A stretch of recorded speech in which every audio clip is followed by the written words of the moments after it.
Selamat malam Pak Ngabalin, selamat malam Pak Saan, Pak Yoga selamat malam.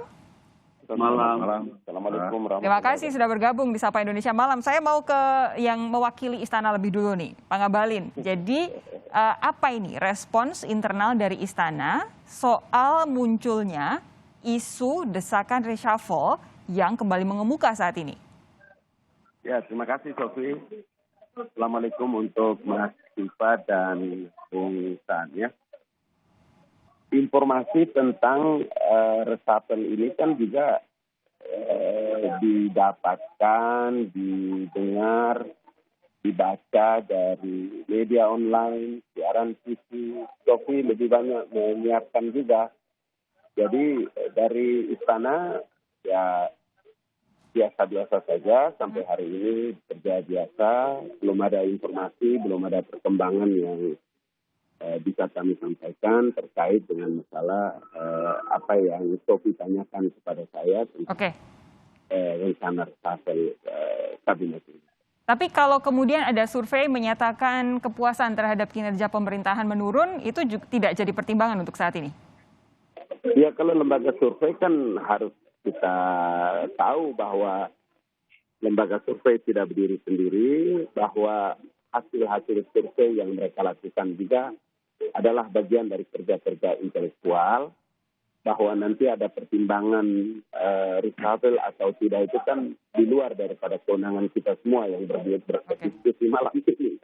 Jadi santai aja dan kita tunggu aja nanti seberapa jauh tingkat kebutuhan keperluan yang hendak dan akan dilakukan oleh Bapak Presiden. Kita tunggu. Oke, Pak Saan, Ketua Umum Anda, Pak Surya Paloh menyatakan reshuffle belum perlu. Ngapain kalau belum perlu begitu katanya? Apa sih pertimbangannya? Ya pertama urgensi ya. Pak Surya sudah menyampaikan bahwa reshuffle itu hak prerogatif Presiden. Itu harus kita hormati dan kita patuhi ya. Itu juga Pak Surya tegaskan. Yang kedua, kalau memang tidak penting-penting banget dan tidak sesuai dengan kebutuhan, untuk apa dilakukan reshuffle? Nah, tentu pertimbangannya, kenapa misalnya harus ada yang mendasari hal yang sangat penting. Pertama terkait kebutuhan. Nah, jangan sampai yang namanya reshuffle itu hanya untuk mengakomodir kepentingan politik atau pertimbangannya lebih kepada pentingan politis. Kan? Jadi itu satu hal.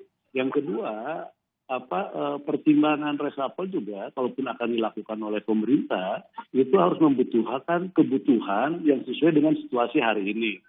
Situasi pandemi, nanti ada dampak pandemi, perlu melakukan pemulihan akibat pandemi dan sebagainya. Nah, jangan sampai juga isu reshuffle ini mengganggu proses konsentrasi pemerintah utamanya dan juga kekuatan politik yang mendukung pemerintah, konsentrasinya terpecah. Bahwa kita membutuhkan sinergi dalam menangani pandemi ini. Kita membutuhkan sinergi dalam melakukan recovery. Nah, pertimbangan-pertimbangan ini memang itu yang harus dipertimbangkan. Jadi kalau nggak ada pertimbangan yang mendasar, nanti reshuffle hanya menimbulkan kegaduhan dan nanti penyesuaiannya dalam waktu yang sisa itu butuh waktu juga, bukan percepatan. Pak Saan, kalau tadi Anda bilang jangan sampai reshuffle itu hanya mengakomodasi pihak-pihak tertentu atau hanya berdasarkan kepentingan politis saja, yang Anda maksud siapa sih sebenarnya?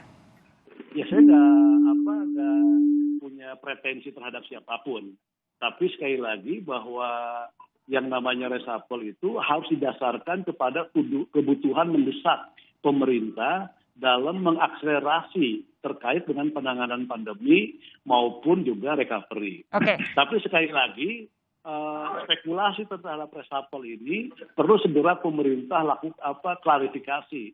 Apakah memang Presiden mau melakukan reshuffle, itu juga sampaikan kepada publik. Kalaupun Presiden tidak akan melakukan reshuffle, sampaikan juga kepada publik. Supaya apa? Sekali lagi, supaya spekulasi terkait dengan reshuffle ini tidak mengganggu konsentrasi, terutama pemerintah dan pihak-pihak lain dalam menangani pandemi yang menurut saya ini harus menjadi fokus bersama kita. Saya beralih ke Pak Yoga. Pak Yoga begini, tadi Ketua Umum Anda juga bilang katanya PAN tidak mengincar kursi. di kabinet lah. Terus kalau tidak mengincar kursi ngapain bergabung? Ya, PAN bergabung dengan pemerintah tujuannya adalah ingin bersama-sama dengan partai politik yang lain untuk berjuang dalam rangka memberikan manfaat buat masyarakat, bangsa, dan negara sesuai dengan cita-cita kemerdekaan. Karena PAN sejatinya sejak tahun 1999 sampai Pak Jokowi periode pertama paruh waktu itu menjadi bagian dari pemerintah. Jadi sebenarnya PAN bergabung dengan pemerintah itu adalah merupakan ijtihad politik dari Partai Amanat Nasional dalam rangka untuk bersama-sama dengan partai politik yang lainnya mengembangkan kekuatan bermanfaat buat masyarakat, bangsa, dan negara.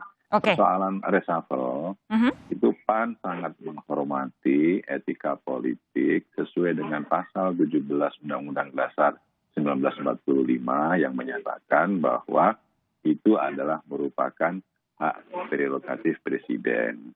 PAN tidak akan mencampuri hal itu, PAN sangat menghormati, PAN tidak menekan-nekan, dan PAN apapun itu akan terus bersama dengan Pak Jokowi, dengan pemerintah, dalam rangka apa?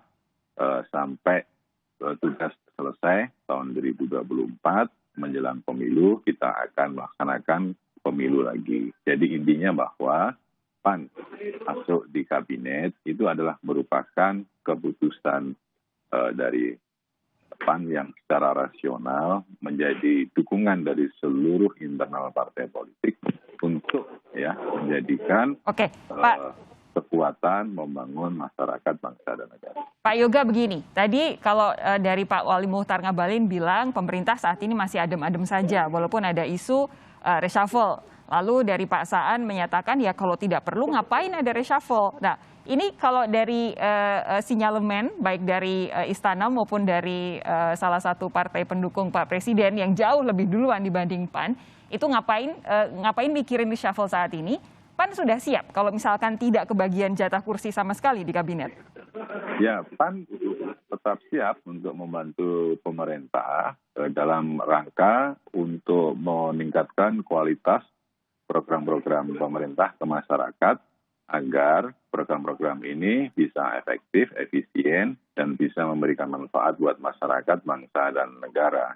Persoalan komposisi di kabinet, kemudian posisi di kabinet, itu PAN tidak akan mencampuri dan itu merupakan hak prerogatif Presiden dan itu menjadi kekuatan bagi moral politik PAN untuk menjaga itu. Kami serahkan kepada Presiden dan kemudian dari partai politik pendukung pemerintah, seandainya PAN masuk di dalam pemerintahan itu, janganlah kemudian menjadikan PAN itu sebagai ancaman. Tidak, tapi jadikanlah sebagai kawan. Gitu. Sebagai kawan, sebagai sahabat, untuk bersama-sama dengan pemerintah yang lainnya. Dalam rangka apa? Untuk membantu Pak Jokowi sampai menyelesaikan 2020. Saya akan minta tanggapan dari Pak Saan Mustafa sesaat lagi, tetap bersama kami. Sapa Indonesia Malam akan segera kembali. Pak Saan, tadi Pak Yoga bilang kalau PAN itu gabung dengan pemerintah, ya partai koalisi yang ada di dalam pemerintah janganlah menjadi merasa terancam begitu. Apa yang bisa Anda tanggapi soal pernyataan itu? Ya, pertama tidak ada lah kita sama sekali merasa terancam ya. Pertama, Nasdem dari Pak Jokowi periode pertama sampai periode kedua itu kan tetap memberikan dukungan sepenuh hati. Dan dukungan itu dilakukan tanpa syarat, tidak didasarkan kepada hal-hal yang sifatnya transaksional maupun pragmatisme. Jadi kita tidak ada perasaan terancam. Nah yang kedua, kita pun memahami niat baik dari PAN bergabung dengan pemerintahan Pak Jokowi. Seperti tadi disampaikan oleh Ketua Umum PAN maupun yang disampaikan oleh Mas Pipa, bahwa masuknya PAN dalam koalisi itu murni karena dorongan dari ijtihad politik untuk bersama-sama bergabung dengan pemerintahan Pak Jokowi untuk mempercepat agar bangsa ini bisa lebih keluar dari pandemi atau istilah Mas Yoga bermaslahat. Jadi saya yakinlah masuknya PAN itu bukan karena ingin mendapatkan kursi menteri, Jadi kalaupun misalnya... Jadi nggak usah aja sekalian dapat kursi menteri, begitu? Ya, jadi saya yakin kan kalau didapat dari ucapannya Pak Zulkifli Hasan maupun Mas Dipa itu kan masuknya ke PAN itu bukan karena ingin menteri, tapi ingin memberikan kemaslahatan kan buat republik ini kan. Nah itu harus kita hormati itu kan. Oke, tapi bisa nggak kemaslahatan itu tanpa kursi menteri, Pak Yoga? Ya, semuanya dikembalikan kepada kebijakan Pak Presiden karena PAN sudah bersepakat, berkomitmen untuk menjadi bagian dari partai koalisi pemerintah bersama-sama dengan pemerintah untuk bersama menjaga dengan partai politik yang lainnya dalam rangka untuk mensukseskan program Presiden. Ya, kita akan berjuang untuk itu dengan ide-ide, dengan gagasan, dengan kekuatan basis massa Partai Amanat Nasional sampai ke tingkat desa. Kita akan mensukseskan program pemerintah. Oke. Kita dengarkan dulu pernyataan dari Presiden Joko Widodo yang menyadari saat ini pemerintahannya banyak dihujani kritik. Presiden berjanji menjawab kritik publik dengan pemenuhan tanggung jawab. Ini dia pernyataan Presiden. Saya juga menyadari begitu banyak kritikan kepada pemerintah, terutama terhadap hal-hal yang belum bisa kita selesaikan. Kritik yang membangun itu sangat penting, dan pemerintah akan menjawab dengan pemenuhan tanggung jawab agar membuahkan hasil yang diharapkan untuk kepentingan rakyat. Kritik katanya akan dijawab dengan pemenuhan tanggung jawab. Ini maksudnya apa, Pak Ngabalin? Ya, kalau orang banyak memberikan kritik kepada pemerintahan Presiden Joko Widodo, jawabannya adalah bukti nyata yang dilakukan, karya-karya besar, program-program, dan janji-janji Presiden yang diwujudkan selama 2 tahun dalam periode kedua ini.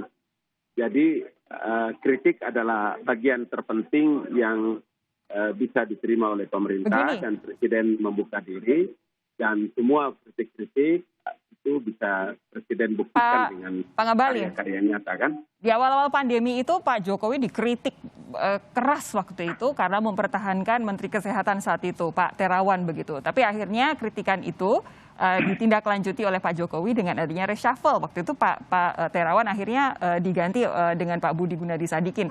Apakah kemudian ketika Pak Jokowi bilang kritik ini akan dijawab dengan tanggung jawab, itu artinya ini ada sinyalemen bahwa Pak Presiden juga mempertimbangkan reshuffle itu?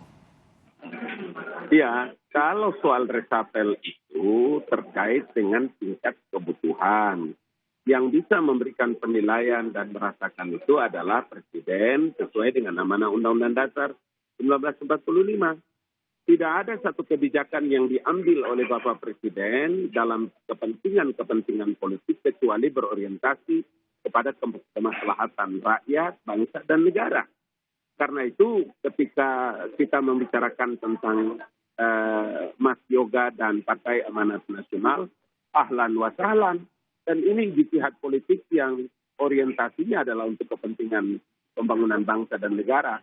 Jadi dalam posisi seperti ini, mari kita tetap berbaik sangka, kita mengucapkan ahlan wa sahlan, dan mudah-mudahan kekuatan pemerintahan untuk melaksanakan tugas dan amanah penderitaan rakyat yang dilakukan oleh Presiden Joko Widodo itu sampai dengan akhir periode bisa terwujud dengan baik. Oke. Terakhir pertanyaan yang sama saya tujukan kepada baik Pak Saan maupun Pak Yoga. Ini jawabannya singkat, nggak boleh panjang-panjang. Ya atau tidak? Apakah Anda yakin dalam waktu dekat akan ada reshuffle, Pak Saan? Ya, kalau lihat pertimbangan hari ini ya tentu kita tunggulah. Itu kan prerogatifnya Presiden. Oke, kalau Pak Yoga, apakah yakin dalam waktu dekat akan ada reshuffle? Pak Presiden sangat bijaksana, tergantung kepada kebijakan Presiden. Pengennya gimana kalau dari PAN? PAN tidak ingin apa-apa, PAN ingin Pak Jokowi sehat, sukses, dan programnya berhasil. Amin. Oke, terima kasih sekali lagi Pak Yoga, terima kasih Pak Saan, dan juga terima kasih Pak Ngabalin sudah bergabung malam hari ini di Sapa Indonesia Malam. Sampai jumpa lagi kapan-kapan, sehat terus.